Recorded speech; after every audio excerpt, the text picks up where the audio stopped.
माफी चाहूंगा, पिछले वीडियो में मैं अपनी पूरी बात नहीं रख पाया, नेटवर्क प्रॉब्लम थी जिसके कारण अनकनेक्ट हो जा रहा था। तो मित्रों, आज का सबसे बड़ा मुद्दा, भारत में भ्रष्टाचार क्यों, और ये भ्रष्टाचार सिर्फ सरकारी क्षेत्रों में हो रहा है जबकि निजी क्षेत्रों में भ्रष्टाचार नहीं है। इसका बहुत बड़ा कारण है और सीधी सी बात है, निजी कारण में कोई भी मालिक नहीं चाहेगा कि हमारा नुकसान हो, इसलिए नौकर को वो नौकरी से निकाल सकता है, जिसके डर से नौकर कभी भ्रष्टाचार करने की सोच भी नहीं सकता है। जबकि सरकारी क्षेत्रों में तो मित्रों, जबकि कोई भी सरकारी कर्मचारी जो कि हर एक दूसरे का नौकर है, अगर किसी एक सिपाही की बात करते हैं तो किसी थाना प्रभारी का नौकर है, थाना प्रभारी SP, SP DSP, DSP DC, मतलब इस तरह राज्य सरकार तक ही सबके सब नौकर है जो कि जनता के नौकर हैं, और जनता के पास वो अधिकार नहीं है कि वो इन्हें नौकरी से निकाल दें।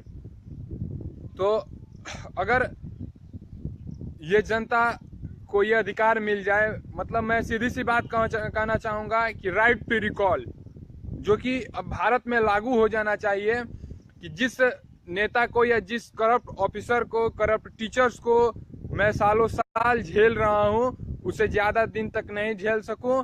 जैसे बहुमती से चुनाव में बहुमत वोट दे करके उन्हें चुनाव जिताया जाता है, ठीक उसी तरह उन्हें बहुमत से हटाया जा सके, तभी जाके हमारे देश में कुछ सुधार आ सकता है। ये जो हर रोज, मान लीजिए कोई टीचर है तो गए तो क्यों ऐसा हो रहा है, तो बोल देंगे कि हम क्या करें भाई, शिकायत करें वीडियो से, तो वीडियो साहब आएंगे, 1000 रुपया लेंगे और चले जाएंगे। किसी केस के लिए थाने पर गए तो थानेदार साहब पैसा ले लेंगे उस पार्टी से, मतलब जो ज्यादा पैसा दिया, और केस उसकी तरफ से लड़ लेंगे। तो ये चल रहा है हमारे देश में, भ्रष्टाचारी ऐसे चल रही है। तो इसे खत्म करने के लिए हम लोगों को आवाज उठानी पड़ेगी, ताकि हमारा जो अधिकार है, जनता का अधिकार है, वो मिल जाए। वो जो भी पैसे लेते हैं या सरकार जिसको भी पैसा देती है, वो सब जनता का पैसा है ना। हम उनके टुकड़ों पे नहीं पलते हैं, वो हमारे टुकड़ों पे पलते हैं और हमें ही लूटते हैं। तो इसके लिए सब एक बार एकत्रित होकर इस बात को आवाज उठाएं, ताकि राइट टू रिकॉल लागू हो सके, जिससे जनता का अधिकार जो है वो मिल सके। जनता का अधिकार आज के समय में लेना बहुत जरूरी हो गया है, क्योंकि ये भ्रष्टाचार दिन पर दिन गरीबों को और जनता को लूटता जा रहा है। गरीब जनता को, कोई केस के लिए गया तो थानेदार साहब कहेंगे कि मुझे 1000-2000 रुपया दो तो हम FIR लिखेंगे। कोई फोन गुम हो गया, उसके रिपोर्ट लिखवाने जाओ तो थानेदार साहब कहेंगे रिसीविंग तब दोगे जब 200-250 रुपया दोगे तो रिसीविंग देंगे। किसी बाइक जांच में, जो रोड पे बाइक जांच होती रहती है, प्रशासन करती रहती है, उसमें पकड़े गए तो कागज दिखाओ, कागज नहीं है तो 500 रुपया दो, उसके बाद चालान की रसीद भी हमें नहीं दी जाएगी। तो ऐसे भ्रष्टाचार को क्यों हम कितने दिन तक झेलें?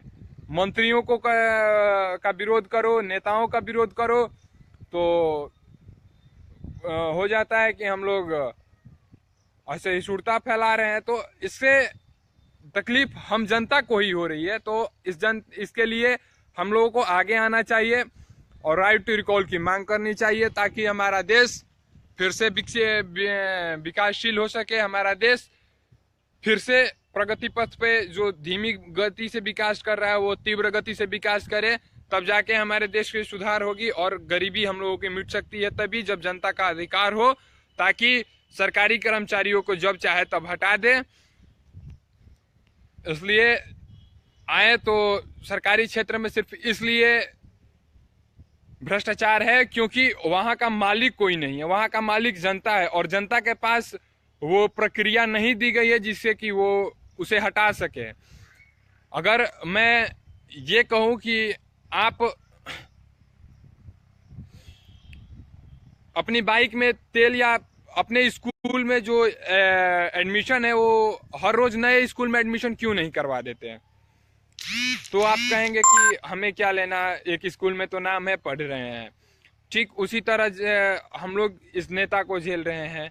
अगर कोई करप्ट ऑफिसर है या करप्ट नेता है या करप्ट कोई भी व्यक्ति हो जो शोषण कर रहा हो गरीब जनता का, उसे तुरंत हम लोग हटाएं उसके पद से और एक अच्छे उम्मीदवार की चुनाव करें, ताकि वो हमारे समाज और